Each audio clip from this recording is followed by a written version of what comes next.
ganz herzliches Willkommen zur zweiten Keynote-Session des heutigen Tages. Und jetzt darf ich euch vorstellen unseren Microsoft-Experten Sami Laiho. Kurz zu ihm, er ist Experte für Windows und Security. Er ist einer der weltweit führenden Experten in diesem Bereich und er arbeitet mit und lehrt auch bereits seit 1996 alles rund ums Thema OS-Fehlerbehebung, Verwaltung und Sicherheit.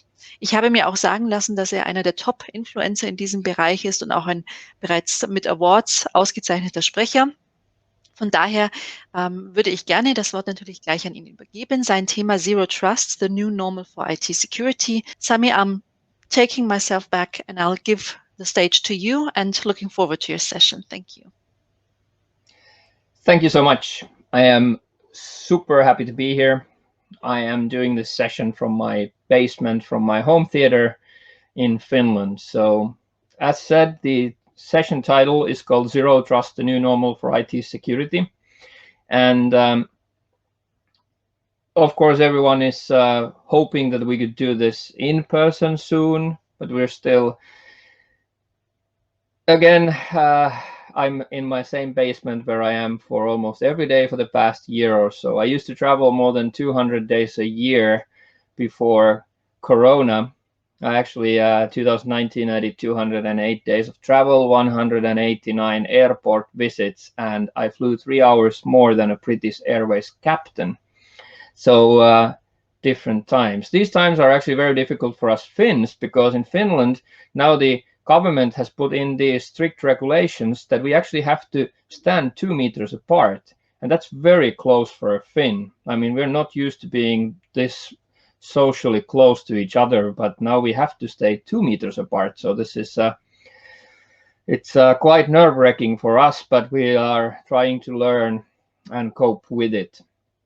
But heading into the session itself, if you think about what Microsoft has been talking about for the past several years, Microsoft was all about bring your own device. And this was the time when Microsoft said that you just lightly configure and lightly manage your devices, and people can bring whatever devices they want and we'll just lightly manage them. Sometimes it felt to me more about being, because of their Intune having so much difficulties in doing the same stuff that their on-prem group policies did, that I think that's part of the reason why they said that you're lightly managing, because they couldn't do anything else. I actually always called it bring your own disaster. I've never ever been a fan of this. And about half a year ago, when we had the Ignite 2020 online conference, biggest from Microsoft, I saw a sudden change. And I was actually kind of happy. I almost wanted to say, like, I was right. And I think I was right. So they kind of like destroyed the whole bring your own device or bring your own disaster mentality. And it's now replaced with this new concept called the zero trust. Now, zero trust is something that, first of all, I want to get this into your head in the correct way, because zero trust as a term has a very negative sound to it. Zero trust. I just had a session yesterday online, and someone asked me that, Sami, is this like Big Brother watching over everything? And do you think that we shouldn't trust the people we hire? Because we really want to hire people we trust. Zero trust has a very bad sound to it, but that's not about not trusting anyone. Zero trust has a very positive goal, although the name might be negative, which means that the goal for zero trust is actually achieving something that I think we all would like to have, which is being able to work as securely and as conveniently from any location. Meaning that you could do your work from Starbucks, or you could do your work from your office network. The same, with no restrictions, but also keeping it secure. So this is also trying to accelerate what actually got accelerated even more by COVID, which is the fact that people are actually starting to work more and more remotely. And we have to be able to secure our environment even if people are staying at home. More than ever, we have these situations where, for example, I have given out tens of computers to charity, and not actually to charity, but to the school where my kids go to. Because there are a lot of parents that are not IT pros like I am, And they only have like a single computer at home, and now they have 4 kids that need a computer because they were in remote school. They don't have enough computers for that. So I gave out all computers, old computers I had. But now this brings a problem to our table as well, which is that more than ever is daddy's or mommy's computer at a high demand. You have your enterprise device, everyone needs a computer, we're out of computers, where can I do my homeschool from? And it has been a big problem for companies, because at the same time what they had to do was give out more admin privileges to end users because they were out of bounds for support. But on the other side,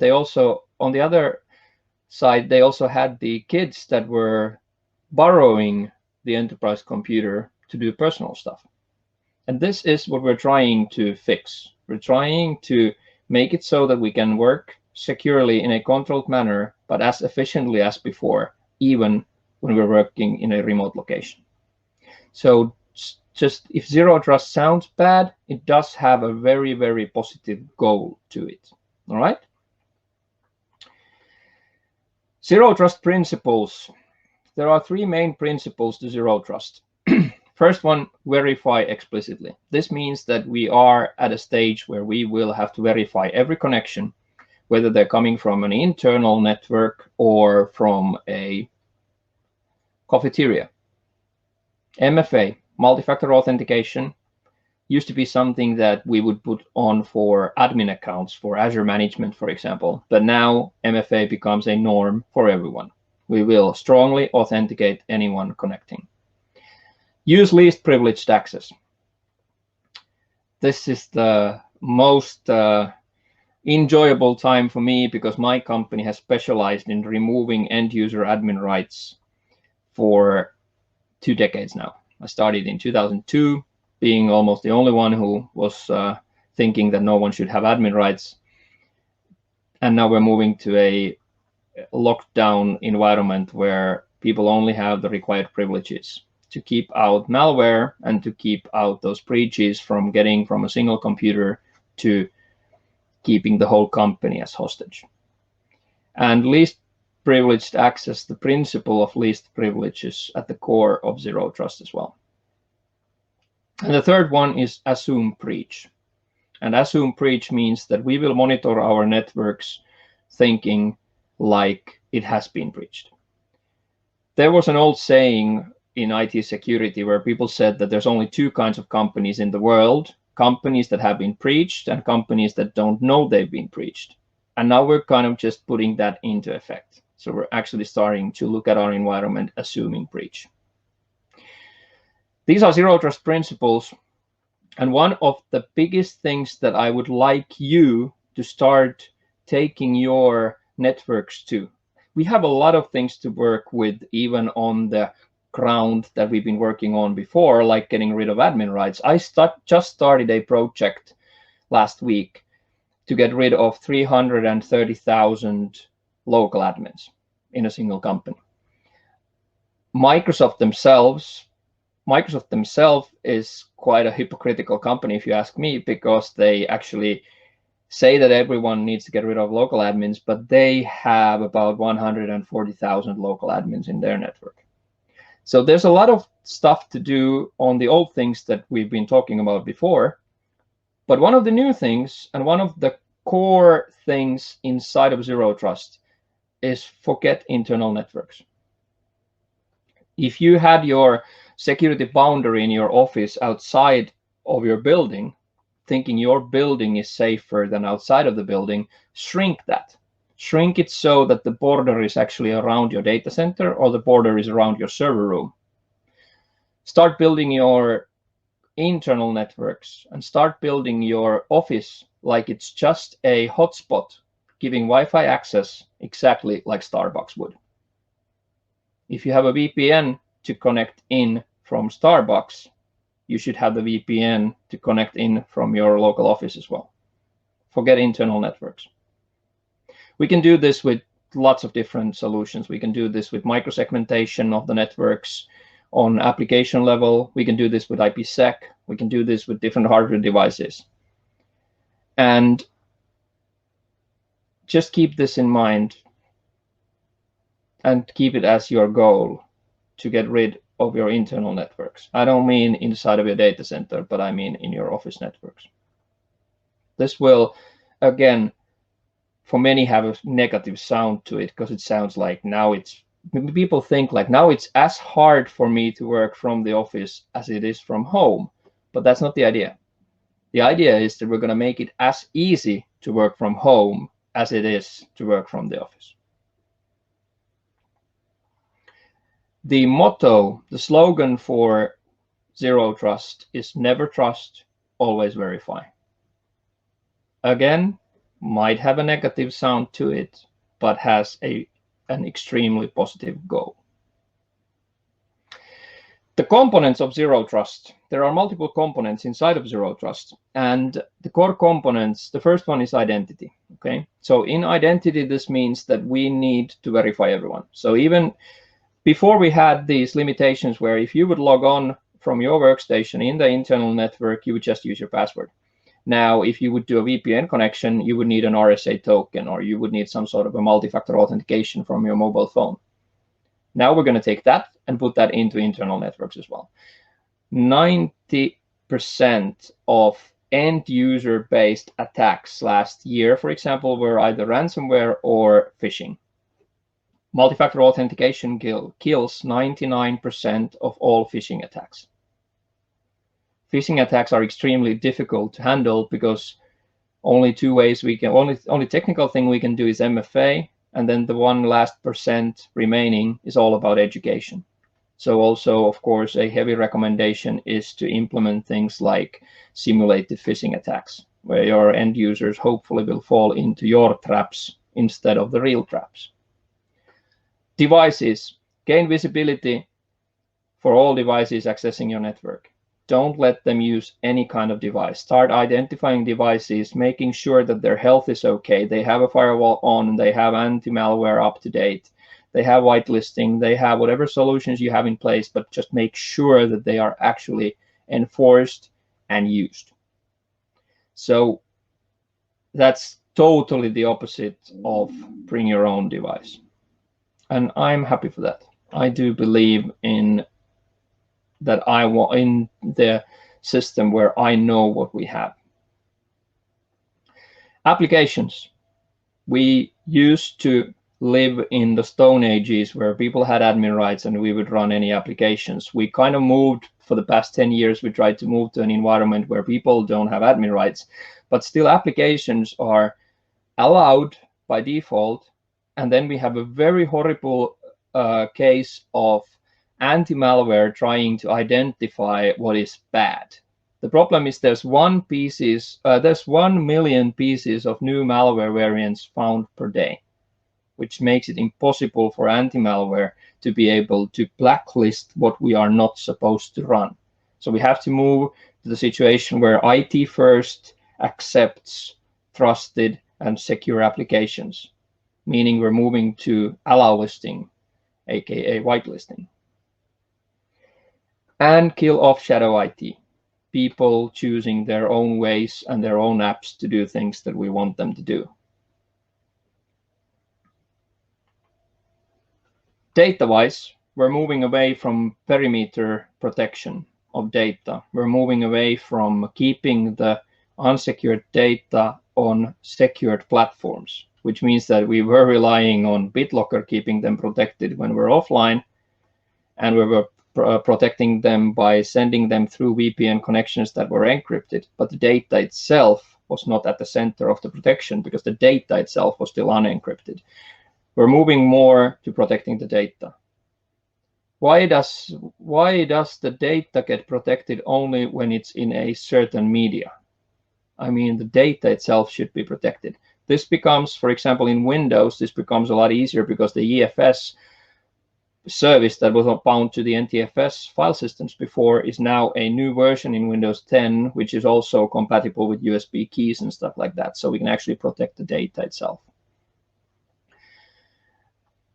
Infrastructure-wise, we use telemetry to find anomalies. If there's abnormal behavior in the network, that should be detected. And this is where we have a lot of different services from different cloud providers, from different security companies. But we try to detect things in a heuristical way instead of fingerprinting and identifying fingerprints.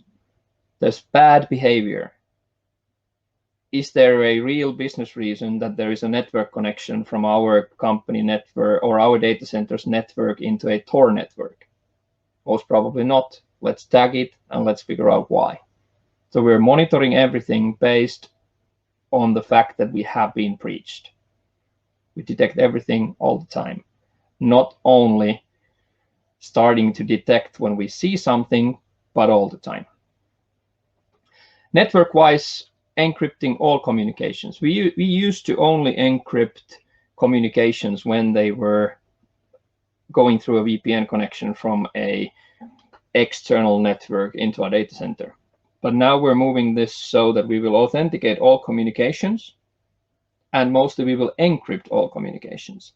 This is relatively easy if you're using a native cloud solution, meaning that you connect to Amazon, Azure, Google, whatever. Most probably all of your connections are encrypted anyway through HTTPS.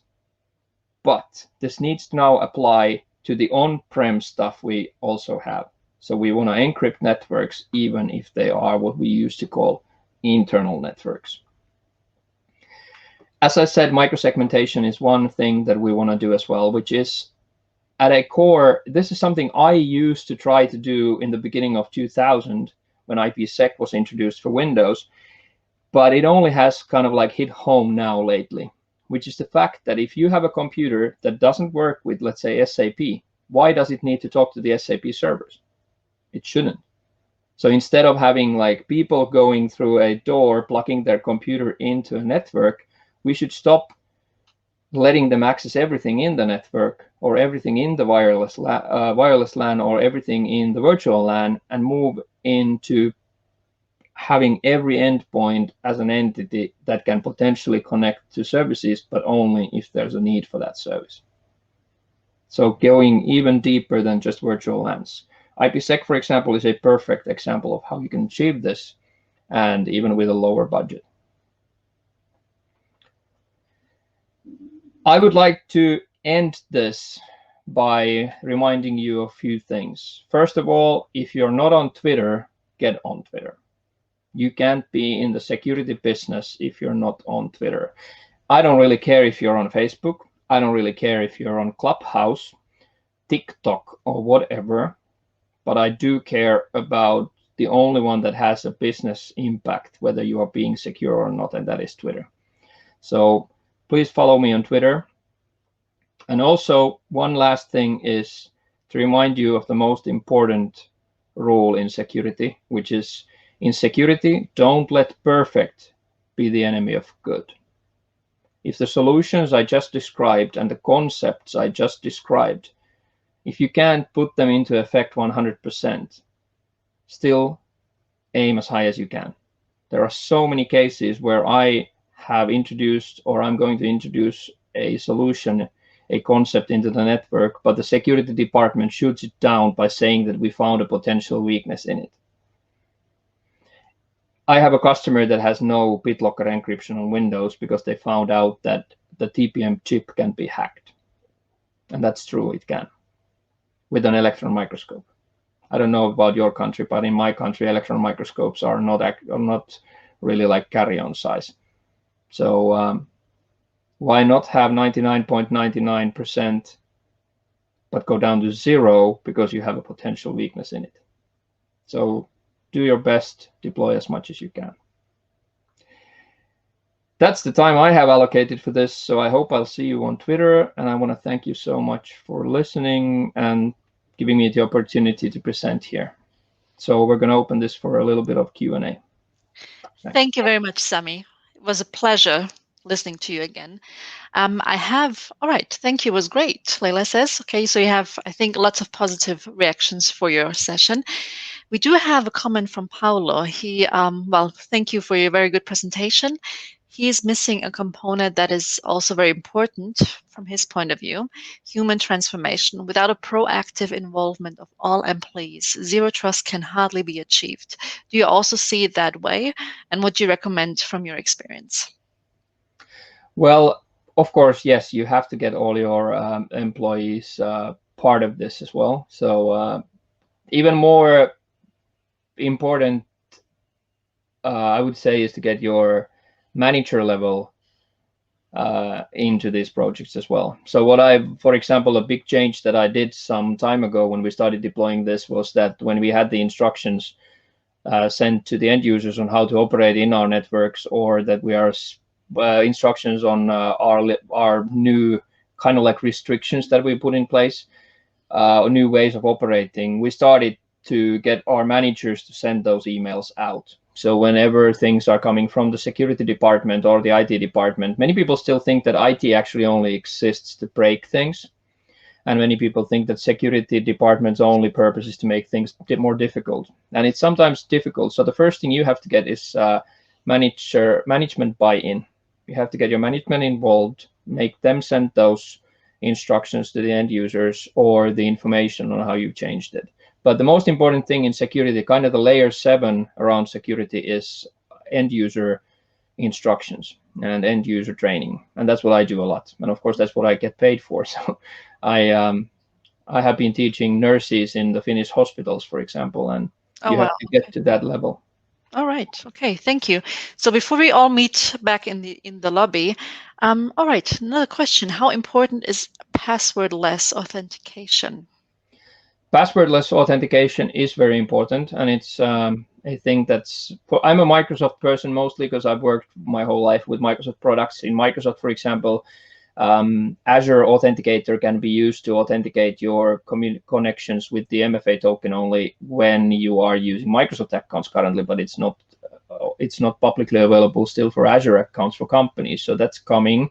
I have a lot of tokens here. These are from Phaetian or YubiKey. These allow you to do passwordless authentication, and it's even more important for management workstations, also known as privileged access workstations, but it's the future. Everyone will go there. All right. Thank you very much. So we have another minute left. What's the biggest security threat in 2021? What do you think? The biggest threat in 2021 is still ransomware. All I right. mean, phishing is it's a big thing, but I mean, ransomware is the one that takes down companies. So as a last advice I can tell you here is tiering your environments, meaning separate your global admins, and if you're cloud-based, if you're on-prem, make sure domain admins can never ever log on to workstations. Every threat I have been working with for the past year has escalated because of too excessive domain admin rights usage. All right. Thank you. Good point. And thank you for your session, Sami. Again, we are very grateful to have you on board and proud to have you as well. And as you can see, the participants are, or the audience is grateful for that as well.